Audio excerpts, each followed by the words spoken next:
Assalamualaikum warahmatullahi wabarakatuh. Perkenalkan, nama saya Recha Aindali Sandi. Di sini saya akan menjelaskan materi tentang strategi teknik pemasaran. Yang pertama ada penetrasi pasar. Penetrasi pasar adalah strategi pemasaran yang bertujuan untuk meningkatkan pangsa pasar suatu produk atau layanan di pasar yang sudah ada. Dalam strategi ini terdapat dua konsep utama yang digunakan. Yang pertama segmentasi dan yang kedua targeting. Yang pertama yaitu segmentasi. Segmentasi pasar adalah proses membagi pasar menjadi kelompok-kelompok yang lebih kecil dan homogen berdasarkan karakteristik tertentu, seperti demografi, perilaku, atau preferensi. Setiap kelompok ini disebut dengan segmen pasar. Segmentasi pasar membantu perusahaan memahami lebih baik kebutuhan dan preferensi calon konsumen, sehingga mereka dapat merancang strategi pemasaran yang lebih efektif. Yang kedua yaitu targeting. Targeting adalah tahap berikutnya setelah segmentasi pasar, di mana perusahaan memiliki segmen pasar tertentu yang ingin mereka fokuskan untuk menawarkan produk atau layanan mereka.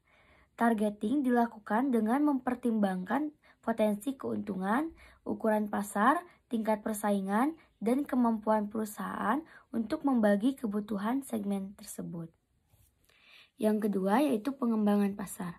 Pengembangan pasar adalah strategi pemasaran yang bertujuan untuk memperluas pangsa pasar dengan menjangkau segmen baru atau wilayah geografis yang belum terjamah sebelumnya. Terdapat beberapa konsep kunci dalam pengembangan pasar, yaitu branding, diferensiasi, dan positioning. Yang pertama yaitu branding. Branding adalah proses menciptakan identitas dan citra positif untuk produk atau perusahaan di benak konsumen. Ini mencangkup pemberian nama, logo, dan elemen visual lainnya yang unik dan mudah diingat. Branding yang kuat membantu membedakan produk dari pesaing, membangun kepercayaan, dan menciptakan loyalitas konsumen. Yang kedua yaitu diferensiasi. Diferensiasi adalah strategi untuk menonjolkan keunikan produk atau layanan dari pesaing di pasar. Hal ini melibatkan peningkatan kualitas, fitur unik, pelayanan pelanggan yang lebih baik, atau inovasi produk. Dengan diferensiasi yang jelas, produk akan menjadi lebih menarik bagi calon konsumen dan dapat menciptakan keunggulan kompetitif. Dan yang ketiga yaitu positioning.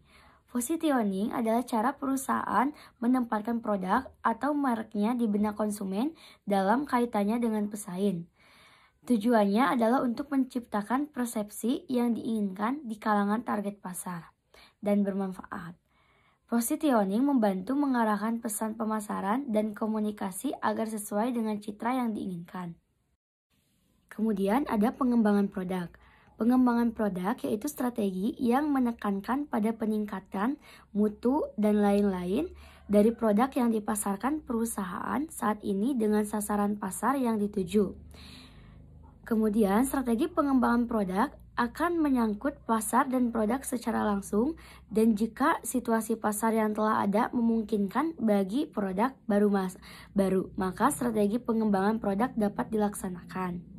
Kemudian tujuan utama menciptakan kepuasan pada konsumen agar mereka membeli kembali dan memberikan rekomendasi kepada orang lain dalam pengembangan produk adalah untuk membangun hubungan yang kuat dengan pelanggan. Kemudian meningkatkan loyalitas dan memperluas jangkauan pasar, serta dengan menciptakan kepuasan pelanggan yang konsisten dan memberikan pengalaman positif. Kita dapat mencapai tujuan-tujuan ini dalam pengembangan produk.